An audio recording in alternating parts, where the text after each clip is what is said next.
Good morning. সৌন্দর্যের নিরিখে বিচার করলে জারবেরা মনে হয় পৃথিবীর সুন্দরতম ফুলগুলির মধ্যে অন্যতম। চুলের খোপা থেকে ফুলের বুকে তার উপস্থিতি সমান বিরাজমান। মজার কথা হলো এই গাছ কিন্তু সামান্য পরিচর্যায় সারা বছর বাঁচিয়ে রাখতে পারবেন। অক্টোবর থেকে ফেব্রুয়ারি মার্চ পর্যন্ত প্রায় ৫-৬ মাস এরা সমান হারে ফুল দিতে থাকে।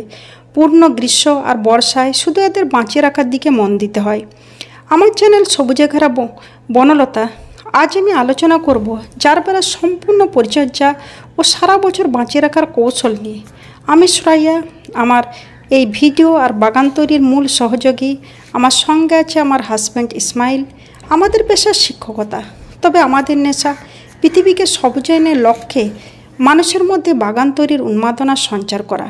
পুরো ভিডিওটা দেখার পর যদি আপনার প্রয়োজনের মনে হয় তাহলে চ্যানেলটা সাবস্ক্রাইব করে নেবেন আর লাইক কমেন্ট করবেন। প্রশ্ন থাকলে আমি যথাযথ উত্তর দেওয়ার চেষ্টা করব। একবার গাছ কেনার পরে জারবেরার চারা কিন্তু আপনি সহজেই বাড়িতে তৈরি করে নিতে পারবেন। বর্ষাকালে এদের শিকড় ছড়ায়, এই দেখুন নতুন নতুন এইভাবে চারা তৈরি হয়। সেক্ষেত্রে সেই চারাটিকে মাসখানেকের মতো কোকোপিটে রেখে ভালোভাবে শিকড় ছড়ালে সেটা বসালে সব থেকে ভালো হতো। তবে যেহেতু আমার কাছে ওরকম চারা নেই, তাই আমি এইভাবেই তুলে শিফট করা দেখাচ্ছি। আপনারা যদি গাছ কিনে নিয়ে আসেন সেভাবেই কিন্তু এইভাবে শিফট করবেন। দেখুন সুন্দর এর শিকড় ছড়িয়ে গেছে, এটাকে আমি শিফট করা দেখাচ্ছি। জারবেরার ক্ষেত্রে কিন্তু অয়েল ড্রেনেজ মাটি দরকার। এই দেখুন আমি যে মাটিটা নিয়েছি সেই মাটিটা কিন্তু আমার ঝুরঝুরে মাটি। আমাদের এখানকার মাটি খুব ভালো, বালি মিশ্রিত দোআঁশ মাটি, তাই আমার বালি মেশানোর কোনো প্রয়োজন পড়েনি। মাটিটা দেখুন বালি মিশ্রিত ঝুরঝুরে। আপনারা যদি এঁটেল মাটি হয় সেক্ষেত্রে কিন্তু 1 ভাগ মোটা বালি মিশিয়ে নেবেন। এটা দেখুন আমার কিচেন কম্পোস্ট। আপনারা চাইলে ভার্মি কম্পোস্ট বা খুব ভালোভাবে কম্পোস্ট হয়ে যাওয়া পুরাতন গোবর সার নিতে পারেন। আর এটা হচ্ছে পাতা পচা সার, এটা অপশনাল আমার কাছে ছিল তাই আমি নিয়ে নিয়েছি। এটা হচ্ছে একটা মিশ্র সার। এই মিশ্র সার তৈরির একটি ভিডিও আমার চ্যানেলে আছে, আমি ডেসক্রিপশনে লিঙ্কটা দিয়ে দেবো, আপনারা চাইলে একবার দেখে নিতে পারেন। তবে এর পরিবর্তে আপনারা 1 চামচ হাড় গুঁড়ো, 1 চামচ শিংকুচি আর 1 চামচ নিমখোল নিয়ে নেবেন। এতে সরষে খোলও আছে, তবে সরষে খোলটা স্কিপ করবেন, সেটা ফাঙ্গাস ছড়ায় তো, তাই সেটা সরষে খোলটা এই মুহূর্তে দেওয়া যাবে না। এটা হচ্ছে কোকোপিট।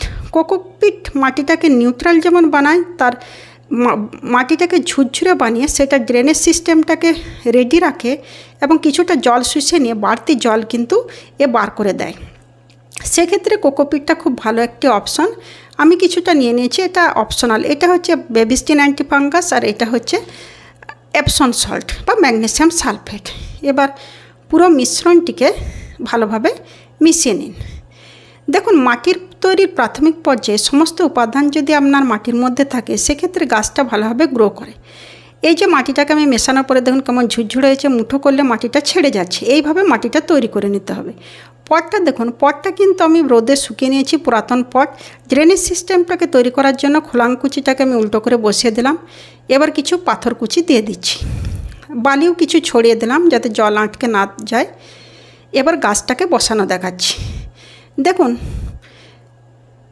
জারবেরা গাছ বসানোর পদ্ধতিটা হচ্ছে আপনি কিনেই আনুন আর বাড়িতে চারা থেকেই বসান, সেক্ষেত্রে কিন্তু এদের ক্রাউন বেলটাকে বাইরে রাখতে হবে। এই দেখুন যে অংশ থেকে পাতা বেরোচ্ছে আর যে অংশটা নিচে শিকড়, এই সেপারেশনের অংশটাকে বাইরে রাখুন। মাটির একটু উপরে রাখলে নিচের শিকড় ছড়াবে আর উপর থেকে ক্রাউন বেলটা থেকে আপনার কুড়ি এবং পাতা নতুন নতুন ছড়াবে। এইভাবে বসিয়ে দিয়ে, এটা যেহেতু আমি সরাসরি বসালাম তাই অ্যান্টিফাঙ্গাসগুলো জল দিয়ে দিচ্ছি। এটা যেহেতু আমি সরাসরি বসালাম তাই এটাকে কিন্তু আমি মাসখানেক ছায়া রেখে দেবো। এ ভালোভাবে শিকড় ছড়ালে তবেই কিন্তু একে রোদে বার করব। জারবেরা গাছ পরিচর্যার আরেকটি গুরুত্বপূর্ণ দিক হচ্ছে এই গাছকে পরিষ্কার পরিচ্ছন্ন রাখা। সেক্ষেত্রে শুকনো পাতা ডালপাল্লা ছেটে গাছটিকে পরিষ্কার রাখতে হবে যাতে গাছে ফাঙ্গাস না ছড়ায়। এখন সেপ্টেম্বর মাস আর অক্টোবর নভেম্বর থেকে এরা কিন্তু ফুল দিতে শুরু করে দেবে বা কুড়ি আসা এখনই কুড়ি আসা শুরু হয়ে গেছে। সেই ক্ষেত্রে এদেরকে নতুন করে রিচার্জ করা দরকার। আমি বর্ষাকালে কোনো প্রকার খাবার দাবার দিইনি, কারণ বর্ষার জল হচ্ছে নিজে একটি সমৃদ্ধশালী পুষ্টি উপাদান। দেখুন এখনই কিন্তু কুড়ি আসা শুরু হয়ে গেছে। এবং সেক্ষেত্রে এদেরকে যে খাবারগুলো আমি দিয়ে থাকি, আমি যে মিশ্র সারের ভিডিওটি সম্বন্ধে আপনাদেরকে বললাম সেটাই আমি দিচ্ছি। আর আমি বর্ষাকালে কোনো খাবার দিইনি, গ্রীষ্মকালটায় যেমন পাতলা সর্ষে খোল পচা জল সব গাছকে দিয়েছি, এদেরকেও দিয়েছি। মাটিটা হালকা সরিয়ে নিয়ে আপনি 2 টেবিল স্পুন পুরো গাছের সাইড বরাবর ছড়িয়ে দিন। ছড়িয়ে দেওয়ার পরে মাটিটা আবার ঢেকে দিন। আমি এইভাবেই করে থাকি এবং এইভাবেই কিন্তু গাছ ভালো থাকে, সুস্থ থাকে। জারবেরা গাছ একটু বেশি পরিমাণের খাবার দাবার পছন্দ করে, যেহেতু বড় বড় ফুল হয় তো ডালিয়ার মতো, তাই এদের একটু পুষ্টির দিকটা কিন্তু আপনাকে লক্ষ্য রাখতে হবে। সেক্ষেত্রে প্রস্তুত করা কোনো খাবার থাকলে আপনার ক্ষেত্রে কিন্তু আরও কাজটি সহজ হয়। কেমিক্যাল ব্যবহার না করাই ভালো। টবে বা যে কোনো কন্টেনারে গাছ করলে কেমিক্যাল ফার্টিলাইজার কিন্তু অ্যাভয়েড করাই ভালো, কারণ আমরা তো বারবার মাটি পাল্টাতে পারি না। কেমিক্যাল ফার্টিলাইজার হয় কি, মাটিটাকে নষ্ট করে দেয়। দেখুন আমি একটি চারা তুলে নিচ্ছি এবং সেগুলোকে এই চারা তোলার পরে কিন্তু কোকোপিটে যদি চারাটি গ্রো করে শিকড়গুলো বাড়িয়ে নিতে পারেন, সেক্ষেত্রে কিন্তু গাছটার সার্ভাইভাল ক্ষমতা অনেক বেড়ে যায়।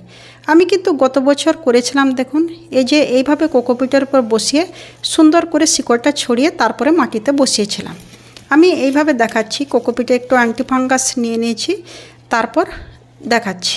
দেখুন গাছ তৈরি বা বাগান তৈরি আমাদেরকে যেমন কর্মক্ষম রাখে, সেরকম আমাদের একটা মানসিক শান্তিও এনে দেয়। তাই গাছ তৈরি করুন, ভালো থাকুন।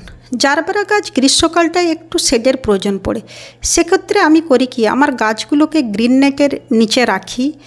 আপনারা চাইলে সকালের কিংবা বিকেলের 2 ঘন্টা রোদে রাখতে পারেন, সেক্ষেত্রে গাছের স্বাস্থ্য ভালো থাকবে। এই গাছে ফাঙ্গাস অ্যাটাক এবং পেস্ট আর ইনসেক্ট অ্যাটাক খুব বেশি হয়ে থাকে। আপনি অর্গ্যানিক পেস্টিসাইড নিম অয়েল যদি দিন 15-20 অন্তর স্প্রে করতে পারেন, সেক্ষেত্রে কিন্তু এসব থেকে পেস্ট অ্যাটাক থেকে কিন্তু গাছ ভালো থাকবে। 5 ml নিয়ে 1 লিটার জলে গুলে আপনি স্প্রে করতে পারেন। যদি পেস্ট ইনসেক্ট অ্যাটাক বেশি হয়ে থাকে, সেক্ষেত্রে কিন্তু কেমিক্যাল স্প্রে একতারা ব্যবহার করতে পারেন। তবে সবথেকে ভালো হচ্ছে কাকা, এটা অর্গ্যানিক, শুধু পেস্টিসাইডে নয়, এটা প্লান্ট গ্রোথ রেগুলেটরও বটে। দেখুন বর্ষাকালে সবথেকে বেশি ফাঙ্গাস অ্যাটাক হয়ে থাকে, তাই বর্ষাকালে কিন্তু ফাঙ্গিসাইড স্প্রে করা এবং গুলে জলে দিয়ে দেওয়ার প্রয়োজন পড়ে। সেক্ষেত্রে 2 গ্রামের মতো আপনি ফাঙ্গিসাইড যে কোনো, আমি যেমন ব্যবহার করি ব্যাভিস্টিন বা সাপ, জলে গুলে আপনি গাছে স্প্রে করে দেবেন। আবার 2 গ্রামের মতো জলের মধ্যে গুলে মাটিতেও আপনি দিতে পারেন, সেক্ষেত্রে গাছের স্বাস্থ্য ভালো থাকবে। গাছ তৈরি একটা মানসিক প্রশান্তি। পৃথিবীকে সবুজায়নের লক্ষ্যে চলুন আমাদের ছাদ, বারান্দা বা উঠোনে হয়ে উঠুক প্রথম পদক্ষেপ। ভালো থাকবেন।